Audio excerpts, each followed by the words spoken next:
Nous sommes en train de parler de la mise en tourisme de 145 territoires et la deuxième comme source du développement de la République démocratique du Congo.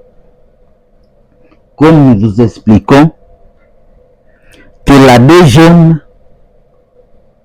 produit aussi de l'argent. C'est une institution qui produit de l'argent. Et vous devez savoir que le visa d'établissement spécial pour 5 ans, c'est 653 $. Le visa d'établissement spécial pour 10 ans, c'est 700 $. Le visa d'établissement permanent c'est 1500. Le visa d'établissement ordinaire pour commerçants et professionnels à caractère lucratif, médecins, avocats, c'est 700 $. Le visa d'établissement de travail, c'est 653 $. Le visa aéroporteur, c'est 40. Le visa porteur, c'est 40.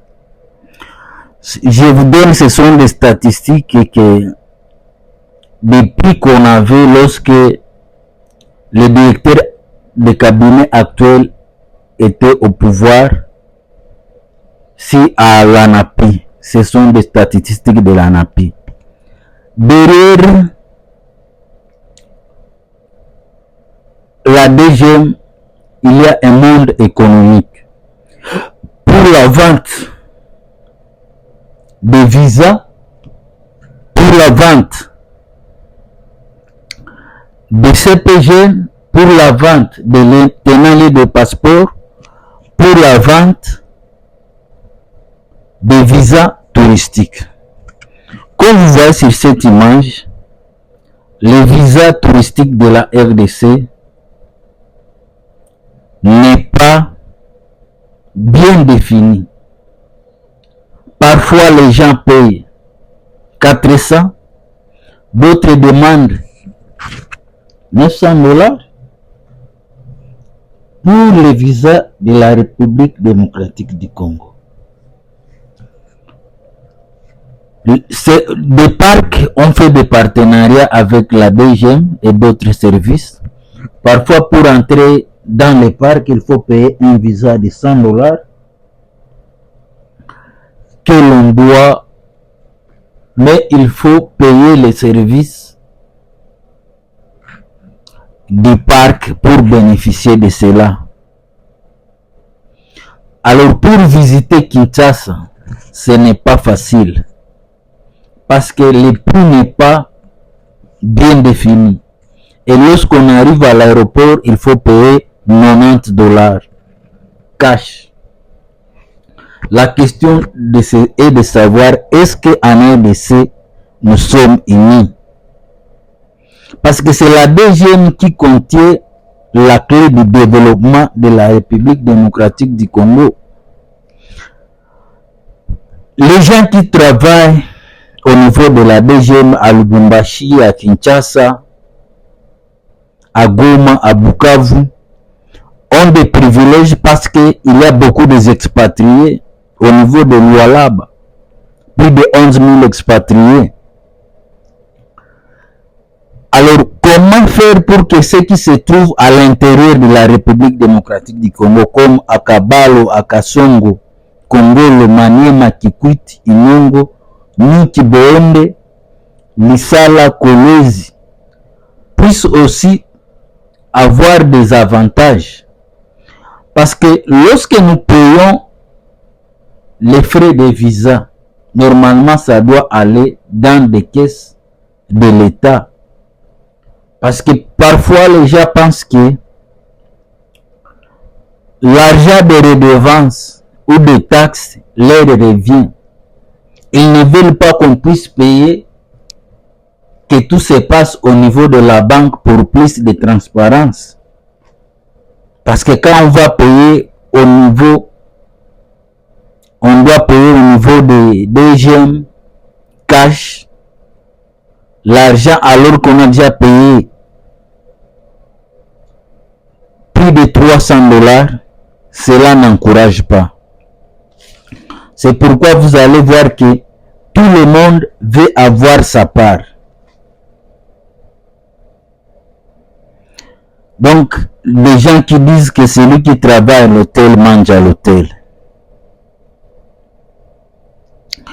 Certaines personnes pensent que l'argent qui revient à l'État leur revient de droit.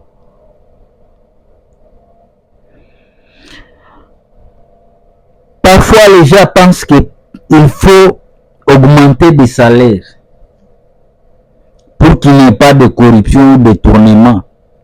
Mais vous devez savoir que c'est le mal du siècle. Beaucoup de gens ne veulent pas restructurer l'administration parce qu'ils pensent que l'administration c'est l'affaire de blancs. Regardez la République démocratique du Congo. Je vous ai montré ces images pour que vous puissiez comprendre que la RDC est trop grande et que dans chaque ville que vous voyez là-bas, il y a des agents de la DGM. Est-ce que ces gens qui se trouvent à l'intérieur du pays reçoivent l'argent comme il se doit? Parce que si une fois les gens qui travaillent au niveau de la DGM, ils ne reçoivent pas leur salaire comme il se doit, ils seront tentés de chercher l'argent de la corruption. Parce que, et ça sera d'une manière instinctive, ils demandent sans le vouloir. Nous avons besoin de l'argent et la DGM peut répondre à ces besoins. Je suis en train de vous dire que le tourisme peut transformer des communautés grâce à la DGM. Si la population sait comment parler avec les voyageurs, les touristes pour visiter la République démocratique du Congo, ça sera facile. Jusqu'à présent, les gens ne savent pas combien coûte le visa d'un touriste pour visiter la RDC du bout à bout. Chacun veut se servir à sa table. Celui qui travaille à l'hôtel mange à l'hôtel. La chèvre mange là où elle est attachée. Si vous êtes fonctionnaire de l'État et que vous êtes tir de douane, il faut aussi penser aux gens qui se trouvent à l'intérieur. Nous tous, nous avons besoin de l'argent, mais nous devons donner des opportunités à ceux qui se trouvent à l'intérieur de la République démocratique du Congo. Ceux qui se trouvent à l'intérieur de la République démocratique du Congo sont parfois frustrés de voir des touristes qui entrent au pays, mais malheureusement, ils ne se reçoivent rien à la fin du mois. Et comme je vous dis que la DGM dépend directement de la présidence, c'est eux qui contrôlent les migrations, les entrées et les sorties. Et vous devez savoir que, à cause des guerres que nous avons traversées, parfois notre DGM est fragile, est fragilisé. Il y a des inconnus qui entrent en République démocratique du Congo. Cela cause des problèmes d'immigration. Nous voulons que un touriste quitte Johannesburg, Ndola, puisse arriver à Djouba, à Tripoli, en passant en République démocratique du Congo. Mais nous devons avoir la même pensée, expliquer réellement comment obtenir les visas de la RDC